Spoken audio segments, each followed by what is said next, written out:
tudo bem? Hoje nós vamos para a segunda e última aula de Era Napoleônica. Para isso, vamos fazer uma breve revisão. Na aula passada, nós falamos de duas partes das três que dividem esse período napoleônico. A primeira delas é o consulado, que fala da consolidação dessa alta burguesia financista e industrial que fica ao lado de Napoleão e sufoca todo e qualquer movimento popular de igualdade, liberdade e fraternidade, que eram os ideais da Revolução Francesa. Nós vimos também que Napoleão, quando eleito primeiro cônsul, faz um governo extremamente centralizador e esconde essa centralização e até mesmo esse caráter ditatorial e absoluto através de muitas instituições que são instituições de cunho democrático. Então, ele finge que tem democracia, diz que tem democracia, quando no fundo ele está fazendo toda uma forma de governo centralizado. Vimos também que Napoleão, nesse período, reorganiza todo o Estado em questões econômicas, administrativas, religiosas, laicização de vez do Estado, educacionais. Ele faz uma série de transformações na França. Muitas dessas reorganizações são base até hoje, até os dias atuais franceses. E instituição de um regime monárquico. Então, ele tem o título vitalício de nunca sair do poder e, através de um plebiscito, confirma o apoio da população para que ele se torne um monarca. Falamos até que, dentre as curiosidades aí, o fato de, na hora de sua coroação, ele retirar a coroa da mão do Papa, que foi para a França especialmente para coroá-lo, e se autocoroa, mostra qual é o grau de centralização que vai ter nesse período napoleônico. E aí, falamos do Império e toda a política expansionista que vai causar a reação de alguns outros países por conta desse avanço extremo que Napoleão faz. E a reação de alguns países, como no caso a Inglaterra, e que é também um país que a França Napoleão não consegue conquistar, porque ele é muito mais forte maritimamente, falando, então sua frota naval é mais forte, ele tenta atacar com bloqueio continental. E é esse bloqueio continental que interfere em Portugal e, consequentemente, no Brasil, que vai fazer com que a família e toda a corte de Portugal fuja para as terras brasileiras e comece, então, a partir daí, o processo de independência do Brasil. Toda a abertura necessária para que se inicie esse processo de independência. Vimos tudo isso na última videoaula. Qualquer dúvida, é só voltar lá e dar uma olhadinha. Tá, e aí, o que aconteceu? Qual foi a continuidade deste império? Quais foram os resultados negativos e como ele deixou de ser tão poderoso uma vez que ele detinha já tanto território? Bom, a própria sociedade francesa não estava gostando muito dos rumos que o império estava tomando. Uma, porque você gastava muito, o custo era muito alto para continuar com essa quantidade enorme de guerras, de conflitos nessas tentativas de expansões territoriais. Além disso, as famílias estavam perdendo muitas vidas. Muitas pessoas estavam morrendo, lutando por esse território e por esse avanço napoleônico. Além de tudo isso, o bloqueio continental contra a Inglaterra não funcionou do jeito que os franceses imaginavam. Ao invés disso impedir ou mesmo ferir a indústria inglesa e com isso ferir o capital que eles tinham para manter a sua produção naval e bélica resistente, não funcionou. O fato é que boa parte da Europa e muitos países naquele momento dependiam dos produtos industrializados ingleses. Respeitaram o bloqueio continental, mas a França não deu conta de produzir a quantidade de mercadoria que era necessária. Logo, começou a faltar produto e esses países começaram a contrabandear produtos ingleses, o que aumentou absurdamente os preços. Ou seja, para eu comprar muito mais caro contrabandeando porque a França não está conseguindo me suprir, eu opto por furar o bloqueio e voltar a comercializar com os ingleses. Foi essa, por exemplo, a ação da Rússia. Então, a ideia era, tudo bem, estou respeitando o bloqueio continental, no caso da Rússia, respeitou porque fez um tratado de paz com os franceses. E aí, de não invasão e tudo mais.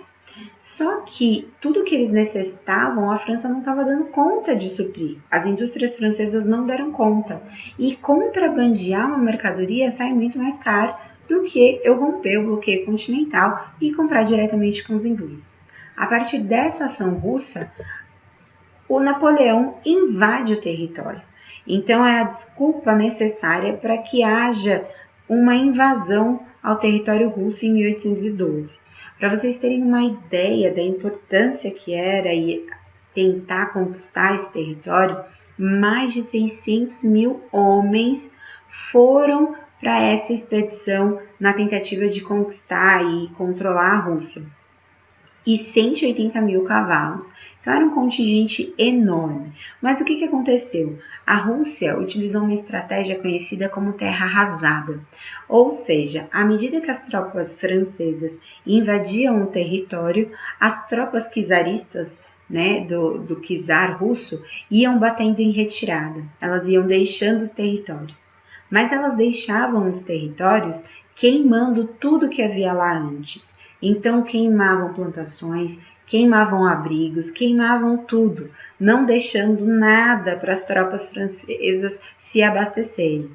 Quando as tropas francesas chegam próximo de Moscou, numa cidade próxima, e conseguem ocupar essa cidade se achando vitoriosos, o fato é que quando eles chegam lá, eles já estão mal alimentados, desgastados. Eles estavam numa cidade semi-destruída e eles mesmos já estavam meio que subnutridos, vamos dizer assim, né? Eles já estavam numa situação muito precária de todo o cenário de guerra. Somado a isso, eles estavam enfrentando um inverno que batia média de temperatura de menos 20, menos 30 graus Celsius. Então, nesse momento, o exército russo começa a atacar. Então, olha só que estratégia. Você deixa eles mal alimentados, você deixa eles desgastados, deixa eles pensarem que estão ganhando e usa não só o território extenso, como o clima do território para aí sim contra-atacar. Com isso, obviamente, os franceses perderam, e à medida que eles perderam a guerra na Rússia, eles começam a perder em vários outros territórios. Há uma expressão que diz a posição que Napoleão perdeu a guerra, que é a posição de ficar de 4 apoios, né, com as mãos e os joelhos, porque dizem que a neve estava tão funda, tão profunda, que os soldados de Napoleão não conseguiam mais caminhar em pé pela neve. Eles tinham que rastejar. Daí a expressão que a posição que Napoleão perdeu a guerra, porque na verdade foi a partir do fim da derrota contra os russos que começa todo o processo de derrota da era napoleônica. E é muito curioso que lá na Segunda Guerra Mundial vai acontecer a mesma coisa. A investida massiva de Hitler contra a União Soviética vai ser a porta aberta para o fim e para o início do fim do poder de Hitler e de todo o cenário da Segunda Guerra Mundial. O fato é que de 600 mil homens regressaram apenas 40 mil, e boa parte desses homens nem morreram dos confrontos, mas muitos morreram de frio ou de fome, dentro da estratégia russa. Com isso, não só a população francesa estava insatisfeita, como muitos países que queriam revidar, que queriam ter de volta seus territórios, começaram a se sentir estimulados a tentar derrotar Napoleão. E aí um exército formado por ingleses, austríacos, russos e prussianos invade Paris em 6 de abril de 1814 e consegue retirar Napoleão do poder. Eles enviam Napoleão para uma ilha chamada Ilha de Elba, e devolvem o poder, o trono, para o Luís XVIII. Quem é o Luís XVIII? Irmão do Luís XVI. Sim, o Luís jovenzinho, que no processo da Revolução Francesa estava no poder e que foi condenado à guilhotina. Ele e a sua esposa Maria Antonieta. É muito estranho pensar que nós saímos do rei Luís XVI, que era centralizador e principalmente que usava o poder do povo para o seu benefício próprio, para o seu luxo. Fomos por um processo de Revolução Francesa, aonde nesse processo a gente teve um levante, uma tomada popular, uma comoção, vamos dizer assim, do terceiro estado como um todo. Passamos por uma ditadura jacobina, onde milhares de pessoas foram guilhotinadas e no final chegamos ao imperador, a Napoleão, aonde ele não só centralizou, como convenceu que era essa a melhor opção e expandiu seu território vastamente. E aí, depois de tudo isso acontecer, o poder volta para as mãos do irmão do Luís XVI. É muito bom a gente pensar nisso e refletir o como a história pode ser cíclica, o como ela pode dar voltas e o como isso é perigoso se pensar nos contextos atuais da nossa sociedade. Pensem nisso. Bom, em março de 1815, Napoleão Bonaparte consegue fugir da ilha de Elba e volta para a França. Ele volta prometendo reformar a democracia, enfim, ter cunho democrático dentro do seu governo. O fato é que o rei Luís XVIII, ele era muito impopular. E as tropas que foram enviadas para prender Napoleão, ao invés de prender Napoleão e ficarem favoráveis ao rei Luís XVIII, se juntaram a Napoleão. E, na verdade, Napoleão volta para a França aclamado, viva o imperador voltou. E ele realmente governa, mas ele governa por apenas 100 dias. Porque ao longo desses 100 dias, uma coligação militar internacional com tropas de vários países vai se juntar para retirar definitivamente Napoleão do poder e tirar essa ideia democrática e, enfim, e toda peculiar que vem da era napoleônica. Na Batalha de Waterloo, as tropas napoleônicas perdem, eles devolvem o poder novamente para rei Luís XVIII e prendem Napoleão na ilha de Santa Helena, onde ele fica até a sua morte. Depois disso, é formado o Congresso de Viena. A ideia do Congresso era justamente fazer um balanço e punir quem deveria ser punido, né? Principalmente quem saiu derrotado dessa guerra, dessa batalha, né? Nem uma guerra, mas a batalha em si. E reformular as coisas e a divisão dos territórios, que Napoleão bagunçou tudo, invadindo e conquistando tudo, nos moldes que estavam antes. Então, é pensar um pouco a redistribuição da Europa. E aí, dentro do Congresso de Viena, participaram representantes da Áustria, da Inglaterra, da Rússia, da Prússia e da França.